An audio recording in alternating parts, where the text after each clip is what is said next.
So you've just gotten interested in off-roading and you are now looking at purchasing your first off-road vehicle. What should you get? Something old, something new, a truck, maybe a Jeep? Let's discuss.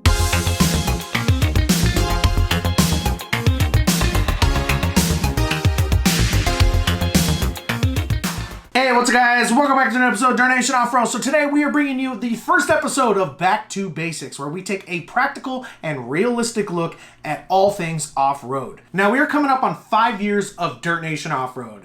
In the last 5 years, we have done some amazing things. We've been on hundreds of trail runs. I'm just going to be honest. Hundreds of trail runs. I think it's safe to say my 5 years worth of experience may be worth 10 or 20 years experience compared to a normal person, because we go out there so much that we've learned a lot, we've dealt with a lot of different situations, and I think I've come to a point where I want to start passing this knowledge and this training and these situations on to you guys. Whether you're new, whether you're experienced, I think we all have stuff that we can learn.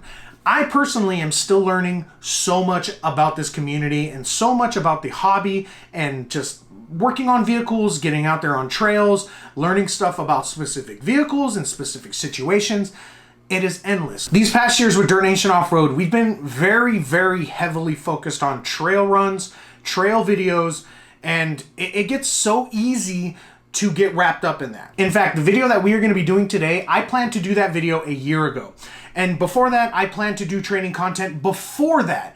And I never got around to it because it's so easy to get wrapped up in just the swing of things. You get out there, you run trails, you make videos, you fix, you break, you upgrade, you break it again, you do all this stuff. And after all that, 5 years go by. This series is going to be focused on educational content. Educate you guys. Now, are we still going to do trail runs? Absolutely. That's what we do, right? We are not changing what we do. We go out, we have trail runs. We're a bunch of ragtag idiots out here running trails that we probably shouldn't, and we're going to figure it out and have fun doing it. We are still going to be doing those things, but this is something extra. I've been trying for years to do more, and today is the start of me doing more. With all that, I'm going to stop rambling. Let's jump into this video. In today's episode of Back to Basics, we're going to be looking at vehicle choice. If you're looking to get your first off-road rig, what should you get? Before making that decision, there's a lot to consider. Your budget. Will this be your only vehicle? Perhaps it's a daily driver. Is this the kind of vehicle that you want to get for the type of off-roading that you want to do? Are you mechanically inclined? The list goes on. What we'll do in this video is go over a few things to consider when looking at different options for off-road rigs. Keep in mind, this will not be the perfect answer to this question. Every situation is different.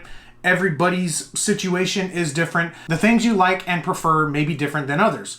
The key is to do research. Watch this video, watch other videos, and gather as much information as you can and make a decision on your own. Luckily, I have a lot of great information for this video, so stick around and let's discuss options, and by the end of this video, I will give you my recommendation for most future off-roaders out there.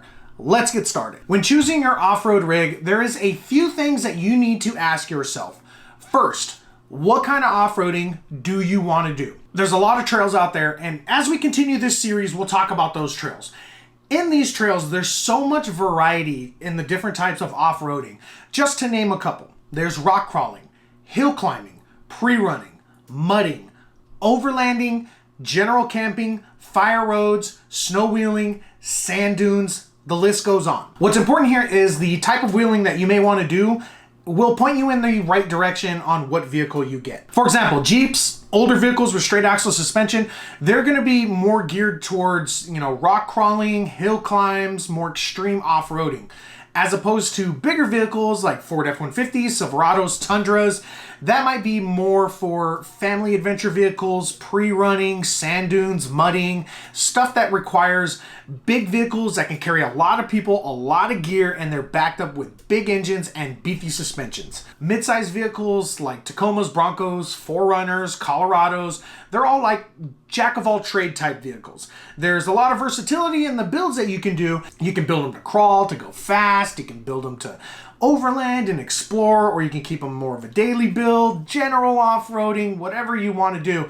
They're not going to be like the best at any one thing, but they will get the job done. Now, with all this, I'm speaking in generalities here. because not all Jeeps are extreme rock crawlers, not all 4Runners are overland rigs. It's just good to know what you're starting with, because every vehicle is going to have their pros and cons to whatever wheeling style that you prefer. Second question. Will this be a daily driver or a dedicated off-road rig? This is important. Now, if you're somebody who's looking into a daily driver, I'm gonna run with the assumption that it's gonna be probably a little bit newer rig, something probably like 5 years or newer. Great. What you should know is that there's a lot that comes with off-roading a newer vehicle. Besides the high price of said vehicle, usually maintenance, upgrades, modifications, insurance, breakdowns, all of that stuff will come at a higher cost than an older vehicle. Also, newer vehicles tend to lean heavily on electronics, which could make it more difficult to diagnose and fix out on the trail. Now, it's not all bad. There are benefits to off-roading a newer vehicle.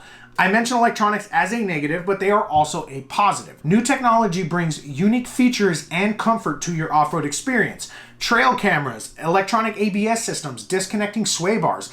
These are great additions to an off-road rig, making stock vehicles much more capable than you would think. Newer vehicles also tend to be more comfortable. Working AC, heated seats, cooled seats, quiet cabs, smoother, less intrusive rides off-road. You definitely can't go wrong with a lot of newer vehicles out there. That being said, the harder the trails get, the more of a risk of a very, very expensive breakdown or severe body damage.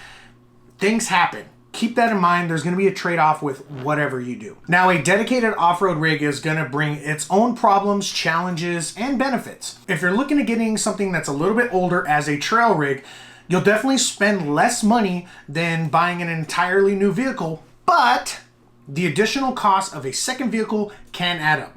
Maintenance, registration, insurance, and most of all, building that rig. That's extra money on top of what you might be paying for a daily driver. And honestly, that's probably the biggest hurdle with this option, because I know a lot of us can't afford to store and maintain an extra vehicle just for a hobby. That being said, I'll say having a dedicated off-road rig has a ton of benefits. When you have a trail-only rig, you go out on the weekends, you hit some trails, let's say something happens, you damage a vehicle, something breaks, you get it dirty or muddy inside. As long as you make it home and you park it, life goes on. You don't need to worry about getting to work the next day or how your kids are going to get to school. You have peace of mind. Plus, if you pick up something that's a little bit older and something does happen, it's way more affordable to fix and upgrade. And a lot of older vehicles are user-friendly, so you can work on them yourself and you can kind of repair and upgrade, and you can kind of generally do those things yourself or at a much cheaper price. Now, disclaimer, because we talk about how having a newer vehicle is very expensive and all that stuff. It is very, very easy for an older off-road project to turn into a money pit. In fact, I will just tell you right now, it will turn into a money pit, because that's just how it goes. You take it out a few times, you decide you want to make some upgrades. $100 here, $100 there. You upgrade the shocks. Well, oh no, now I got to do the control arms. What about the axles? Well, this part's only $50 extra. Oh, well, I changed this. Now I got to change that. Oh, I better upgrade the tie rods. Okay, well, now the front's lifted. Now I got to lift the rear. Oh boy, now I lifted everything. I guess I got to get some new tires. Oh man, these wheels are pretty cheap, right? Let me go get these wheels. And then you go from spending $100, $200 to now spending $1,500, $2,000 and the list goes on. You will spend a lot of money in this, but it has its benefits, right? When it comes to any off-road project, you're going to spend money. You're definitely going to spend money if you off-road, hard trails. If you go out frequently, this will get expensive. So keep that in mind. The money pit's there, but do you want to money pit yourself into a newer vehicle? Something that if you damage it, if you mess it up, are you going to have a fit about it? Or are you going to be really pissed off? Or do you want to get something that's a little bit older to where it sucks, when you spend 10 grand on your $5,000, piece of trash? That's how it goes sometimes. Just keep that in mind. There's a balance to all of this. You need to know, just get the information, know what you want to do, and enjoy your money pits for what they are. Moving on. Next question to ask yourself. Are you somebody who's mechanically inclined, or you're going to learn? Or you can have a shop do your work. Now, the first thing I'll say regarding this, it's just general advice. If you're gonna go out there and do any type of off-roading, you should have a basic knowledge of vehicles, so that if you have any issues and you don't have cell service because you're in the mountains or the desert, you're not stranded over something so simple. This could be as simple as changing or patching a tire, understanding the simpler things of how a bad battery, alternator, starter could affect your ability to keep your vehicle running and driving. You don't need to have a ton of knowledge, but the more you know, the farther you'll go. If you don't know much, don't let that discourage you from going out at all. I always recommend to people, don't go out alone. Bring a friend, bring somebody who's knowledgeable. They'll teach you some things and maybe they'll have the knowledge to help you out. And if you both don't know anything, at least you have a second vehicle there to tow you or to just drive you to get someone to tow you, whatever it might be. If you're somebody who's mechanically inclined and plans to do your own work, there's a ton of benefits to doing so. First is you will save a ton of money on labor just by doing the simple things yourself. Oil changes, suspension upgrades, stuff like that. It's not as difficult as you think, honestly. If I can learn this stuff, you guys can definitely learn this stuff, because when I first got started, I didn't know anything. You tell me, hand me a 13 millimeter fucking ratcheting wrench, I don't know. You learn, right? You do stuff, you try, take it apart, you find a way to put it back together. Also, if you work on your own vehicle, you'll be more prepared if something breaks on the trail, making it less likely that you'll need to be recovered. Lastly, there's a certain amount of pride in building your own rig, especially if you start something that's stock and you build it into a capable off-road machine. Now, on the other side of that, there's nothing wrong with having a shop do your work. You find a reputable shop that does great work and you can have some comfort knowing your rig is built correctly. Yes, you'll spend more money, but paying a professional for professional work is never a bad thing. The key is to make sure you find a good shop that will take good care of you and take good care of your vehicle for the premium that you are paying. Now, the other thing that you could do is skip the line and go ahead and just buy something that's already built. That is a very viable option. Depending on the situation, and there's some caveats and some disclaimers with that. And in some situations, you can buy a dedicated built off-road rig cheaper than what it would be to build it yourself. A good example is my two rock crawlers. I have a 1988 Toyota pickup and I have a 1998 Nissan Frontier. Both of them are rock crawlers. One of them I built myself from stock. The other one I bought, or I traded a vehicle for as it is. The 88 pickup I've built myself in my garage with my own tools, and the homies helped out quite a bit, which goes a long way. I'll tell you guys it goes a hell of a long way. But I digress. With the Toyota, we swapped the entire drivetrain, the front axle, a bunch of other stuff. The Nissan Frontier that I bought as is, it has beefier axles, it has a re-geared transfer case, it has a fully built exo cage. It has a couple things, especially that exo cage, that my Toyota just doesn't have. Surprise, surprise, the Nissan was much cheaper to buy built as is than it is to buy the Toyota and build it. Now, you guys might be like, well, Nissans are cheaper than Toyotas.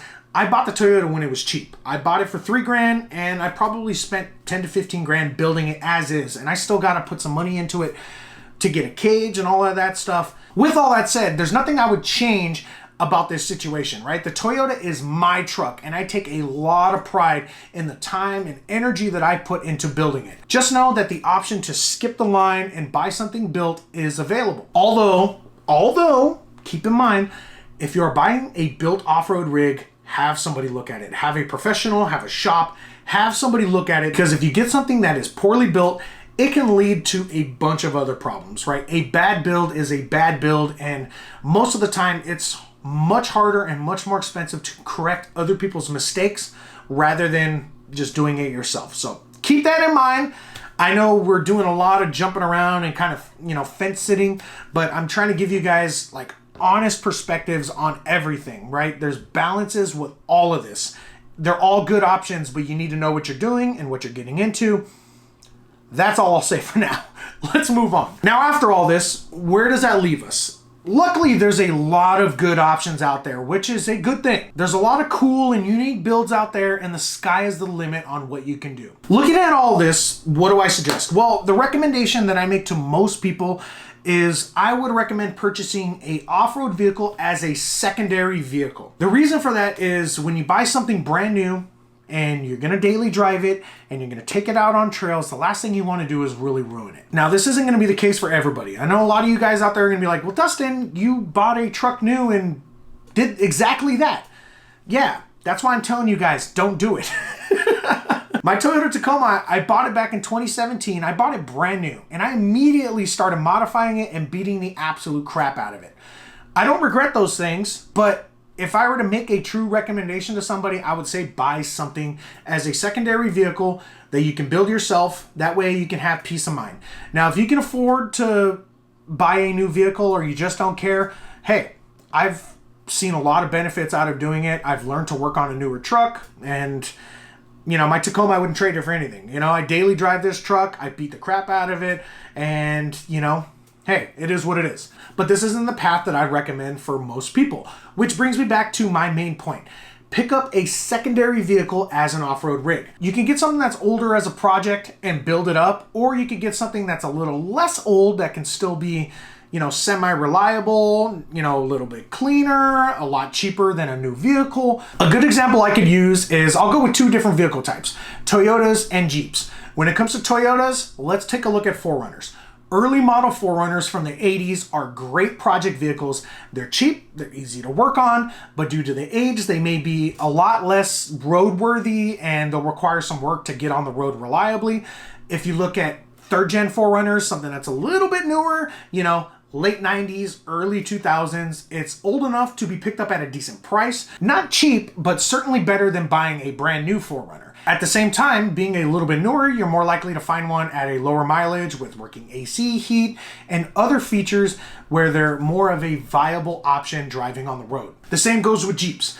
If you're to look at early model Jeeps, right? YJs, maybe some of the CJs. CJs are a little old, but especially Wranglers, right? You look at YJs, you look at XJs, TJs. I think a TJ is a good comparison to like a third gen 4Runner. I know you don't start with the Toyota versus Jeep crap. I don't care. I'm just giving some different options here, right? If I were to throw the recommendation out there, secondary vehicle, throw some money at it, and something that is a little bit newer, not so old to where it's a bad project, something a little bit newer, but you still have a lot of parts for it, easy to work on, easy to, upgrade and do all that stuff. Third gen 4Runner and Jeep Wrangler TJ or LJ. Good options. You could pick them up for, between $5,000 and $10,000. You could pick up one of these. Yeah, it's a little expensive, but it's not as expensive as buying a new Jeep or new 4Runner, which will cost more than $50,000. You could pick one of those up at a decent price.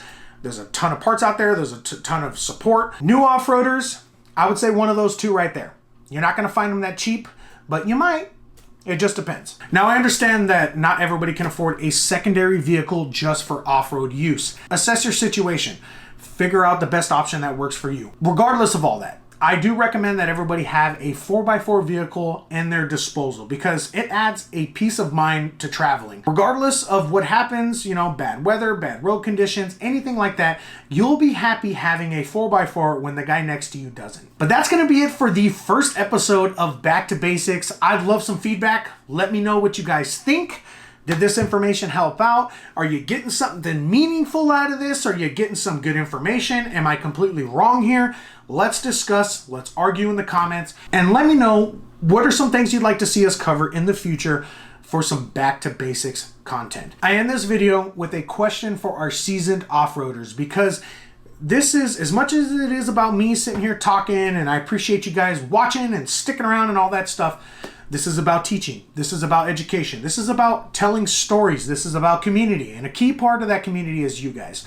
So I plan to end every Back to Basics video with a question, and hopefully you guys give some good feedback. So today, the thing I'm going to be asking you guys, what was your first off-road rig? I'd love to hear some stories from experienced veterans out there. Your first off-road rig, did you keep it? Do you still have it? Do you know somebody that has it? Did you roll it? Did you wreck it? I want to hear those stories, and I want other people to be able to hear those stories. And as we continue, we'll be telling those stories right here on Back to Basics. But that's going to be it for this video. Thank you guys so much for watching. Make sure to check us out on all the social media platforms. We'll have all that stuff linked down below. If you want to support the things we're doing here at Dirt Nation Off-Road, you can check out the brand new hoodies that we got on our website. So check out our merch store. You can also check out Patreon, where we are building an awesome community of off-roaders. On our Patreon page, you get exclusive access to all things Dirt Nation, all of that fun stuff. But that's it for this one. Thank you guys. We'll see you again next time.